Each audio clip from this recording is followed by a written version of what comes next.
இந்த வீட்டுல செடி கூட யாரும் தண்ணி ஊற்ற மாட்டாங்க, எல்லாம் நானே தான் ஊற்றணும். இந்த பக்கம் வாமா, நானே ஊத்துறேன். இந்த செடி நல்லா இருக்கிறது உனக்கு கண்ணு பொறுக்கல.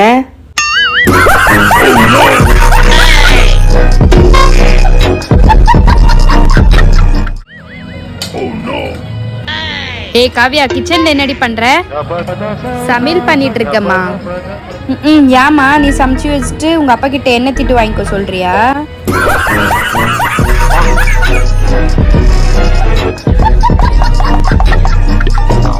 எல்லா வேலையும் நம்மளே தான் பண்ணும். அம்மாக்கு ஹெல்ப் பண்ணலாம் அப்படியெல்லாம் ஒன்றுமே இருக்காது. ஏய் காவியா, என்னடி அங்க தண்ணியில விளையாடிட்டு இருக்க? என்னது தண்ணியில் விளையாடிட்டு இருக்கேன்? நான் பாத்திரம் தொலைக்கிட்டு இருக்கேம்மா. ஏம்மா நீ ஒன்றும் தொழுக்கிறது வேணாம்மா. நீ தொழுக்கிட்டு போனாலும் இன்னொரு வாட்டி நான் தொழுக்கணும். அந்த டபுள் வேலை எனக்கு வேணாம்மா. தயவு செஞ்சு வச்சுட்டு போயிடுமா.